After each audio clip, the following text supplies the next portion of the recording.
At 1:15 in the morning on the 4th of February, 1963, a radio operator aboard the tanker Marine Sulphur Queen sends a routine message.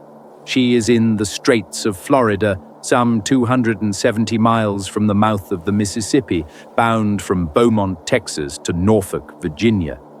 The message is ordinary, a position report and a private note passed along to a crewman's family. Nothing in it is alarming. Nothing in it is a warning. That is the last anyone ever hears from her. There is no distress call. There is no mayday, no flare, no lifeboat lowered into the dark. When she fails to arrive, the search that follows finds only fragments, life jackets and a foghorn and a nameboard and an oar scattered across the sea off Key West. 39 men were aboard. None of them came home, and no one ever found the ship. The record of what happened to the Marine Sulphur Queen is, in the strict sense, blank. The record of what she was runs long. That is where the investigation had to begin. It began with the steel she was made of, and with the choices that put 15,000 tons of molten sulfur inside her. To understand the silence, you have to understand the ship. So let us start there. She began the war as something else entirely and under another name. In 1944, the yards of the United States were turning out ships faster than the world had ever seen. Among the most numerous was a class of oil tanker called the T2, the T2SEA-1 to give it its full designation, a standardized war emergency tanker built by the hundreds to carry fuel across the oceans. More than 500 of them came off the ways before the war ended.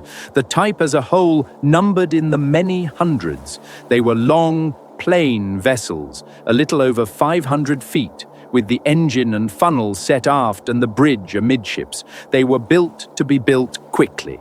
That was the point of them. The ship that would become the Marine Sulphur Queen was launched in 1944 as the Esso New Haven, a standard T2 tanker carrying oil. For a decade, she did that ordinary work, and she carried, without anyone quite understanding it at the time, a flaw that ran through her whole generation of ships. To build so many hulls so fast, the yards had turned to welding. Older ships were riveted, their steel plates overlapped and pinned together so that a crack, if one started, would run into a seam and stop. A welded hull is different.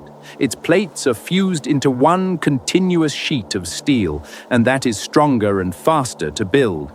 But it means that a crack, once begun, has nothing to stop it. It can run the length of a plate, and then into the next, and then across the whole ship. And the steel of that era had a second, quieter problem. In cold water, certain steels turn brittle. They lose the ability to bend and stretch under strain. Instead of yielding, they snap. Engineers now call it the ductile to brittle transition, and in the 1940s it was only beginning to be understood, largely because of what began happening to these ships. The most famous case happened at a fitting-out dock in Portland, Oregon, and it happened in port in calm water, with no storm to blame.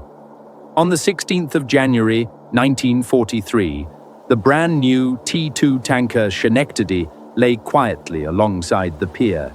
She had just returned from her sea trials. There was no cargo working and no heavy sea. The temperature was near freezing, and that was all. And then, without warning, she broke. A crack tore across her deck, down both sides and nearly through the bottom. The hull failed so completely that her midsection rose out of the water while her bow and stern settled toward the riverbed. The two ends of the ship stood at an angle to each other, held together by a thread of steel. She had sailed into nothing. She had simply been sitting at a dock when her own hull came apart. The Schenectady was not alone. In the space of a few wartime years, several of these emergency-built tankers and cargo ships fractured, some at sea, some, like the Schenectady, at their berths. A number of them broke completely in two. The pattern was alarming enough that the Navy and the shipbuilders convened boards of inquiry, and the study of brittle fracture in welded steel became, in a real sense, a science born from these failures. The lessons were learned. Crack-arresting straps were riveted into hulls, steel chemistry was improved, and the design was reinforced. But the ships already built kept sailing. The steel already poured stayed in service. A T2 tanker launched in 1944 was a T2 tanker still in the 1960s, older now, worked hard, and carrying with it the same brittle inheritance. The Schenectady had cracked open at a quiet dock. The same steel was still at sea. In 1960, the Esso New Haven was bought by a company that intended to use her for something no T2 had been designed to do. They meant to fill her with molten sulfur. To move sulfur in bulk, you heat it until it flows like thick liquid above about 240 degrees Fahrenheit, and you carry it hot, kept molten by heating coils in insulated tanks. The Esso New Haven was rebuilt for this. Her original oil cargo tanks were cut out, and in their place, shipbuilders installed a single long tank, an independent steel container running most of her length to hold the hot sulfur. She was renamed the Marine Sulfur Queen. She could carry roughly 15,000 long tons of it, kept liquid at some 270 degrees.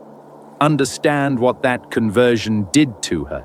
It took an already aging, brittle steel hull and it cut the structure open to insert something the ship was never framed to hold.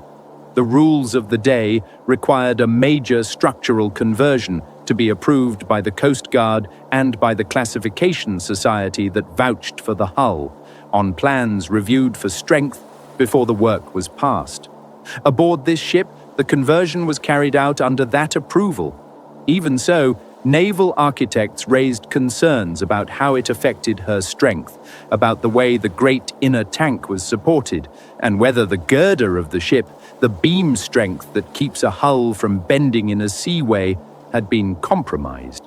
There were warnings. The conversion went ahead, and molten sulfur is not an easy cargo. The requirements for carrying it were exacting. The cargo kept molten by its heating coils, the space above it blanketed with an inert gas so the flammable vapor could not ignite.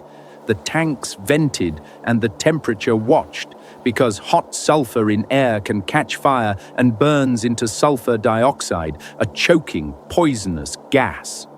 In her few years of service, the Marine Sulfur Queen had fires, small blazes in her sulfur, put out, reported, and sailed away from. She had cracks found and patched. Those who knew her carried an unease about her that they did not keep entirely to themselves. The men who sailed her were, by testimony given afterward, not blind to what they were riding.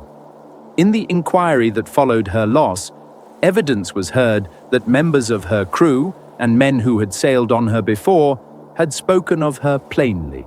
According to that testimony, some of them called her a floating bomb. The phrase comes through the record of the investigation from witnesses recalling what was said. It cannot be fixed to any one man with certainty. But it was said, and more than once. A hot, flammable cargo in a converted hull in a class of ship the sea had already proven could break.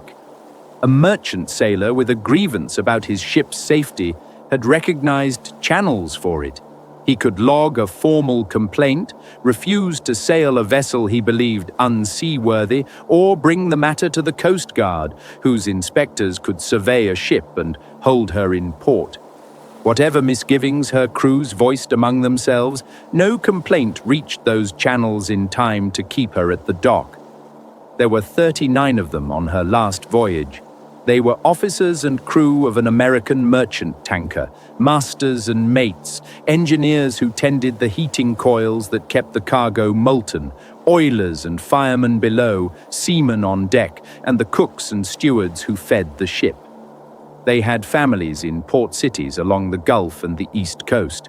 They were doing ordinary, difficult work on a ship many of them mistrusted for reasons that turned out to be sound.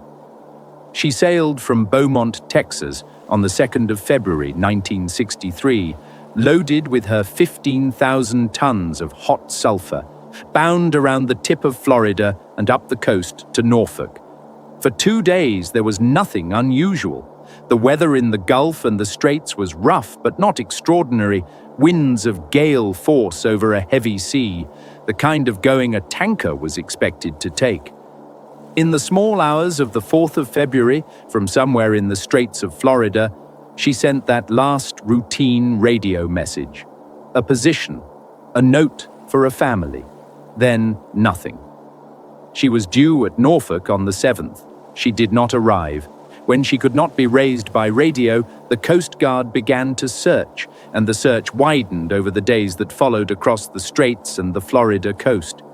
For a time, there was only open water and no sign of her at all. Then, nearly a fortnight after her last message, the sea began to give back pieces. On the 20th of February, a Navy vessel recovered debris, and over the following days, searchers gathered life jackets, life rings bearing her name, a broken name board, an oar, a shirt, a cone-shaped foghorn, small fragments of a ship that no longer existed. Some of the life jackets and other items showed the marks of sharks. There were no survivors, and there were no bodies recovered. The ship herself was never found. Not the hull, not the wreck, nothing to stand over and say, "Here she lies." She had simply gone somewhere in the deep water off the Florida Straits with all 39 aboard. The United States Coast Guard convened a Marine Board of Investigation, and it faced a hard problem. A total loss, no survivors, no wreck, no distress call, almost nothing to work with but the ship's own history and the scattered debris. The board could not determine with certainty how she was lost. Instead, it set out the ways she might have been, and there were 4. First, that her hull had failed, that the aging, converted, brittle steel girder of the ship had simply broken in the heavy sea, as T2 hulls had broken before. Second, that there had been an explosion, that her flammable sulfur cargo and its vapors had ignited. Third, that she had capsized, rolled over, and been lost, perhaps in a sudden shift of her cargo or a failure of stability. And fourth, a steam explosion, that seawater had reached the hot molten sulfur or its heating system and flashed into steam with destructive violence. Any of the 4 could have taken her in the time it takes to fail to send a mayday. The board declined to choose among them. On the evidence it had, it could not. The ship and her entire crew of 39 men, it recorded, are presumed to be lost. But on one point it was not uncertain at all. The investigation concluded that the Marine Sulphur Queen was unsafe and not seaworthy and never should have sailed, that a ship of her age, her construction, and her hazardous conversion, with her known history of fires and cracks, ought not to have been on that voyage. The finding did not say precisely how she died. It said that she had been allowed to sail when she should not have been. The families of the men aboard went to court. Their case became a landmark in American maritime law, a long, closely argued fight over what a shipowner owes to the men who crew an unseaworthy vessel, and whether the loss of a ship that vanishes without a trace can be laid at the owner's door. It helped shape how the law thinks about seaworthiness and responsibility when a ship is lost with everyone who could have told the story. The Marine Sulphur Queen did not vanish without leaving something behind, even if it was not a wreck. The carriage of molten sulfur by sea, a young trade in 1963, came under harder scrutiny after her loss, with closer attention to how such a cargo is contained, heated, vented, and monitored, and to the strength a hull needs to carry it safely. and the T2 tankers, already old, already known to be built of steel from an era the sea had tested and found wanting, moved steadily toward retirement. The war had needed them built fast. The decades since had shown, in ships like the Schenectady at her Portland dock and the Marine Sulphur Queen in her deep water, the price of that speed. One by one they were withdrawn. A ship is not only her cargo and her crew, she is also her steel and her history and the decisions made about her long before she sails, the weld that cannot stop a crack, the conversion pushed through over an engineer's warning, the fire logged and sailed away from. The Marine Sulphur Queen carried all of that with her into the Straits of Florida, and it went down with her. How she died is not known. What she was and who she carried is. 39 men sailed from Beaumont on the 2nd of February, 1963, aboard a converted tanker built in wartime to be built quickly, men who tended her hot cargo and stood her watches and trusted, as sailors must, that the ship beneath them would hold. She did not. Somewhere in the deep water off Key West, she came apart or burned or rolled over in the little time it takes for a ship to be lost, and the sea gave back only fragments and, among them, a single life ring with her name upon it. The ship was never found. The men were never brought home. What remains is the record. The 4 scenarios that were never narrowed to one, the finding that she should not have sailed, and the names of 39 people who went to sea and did not return. They were a crew of 39.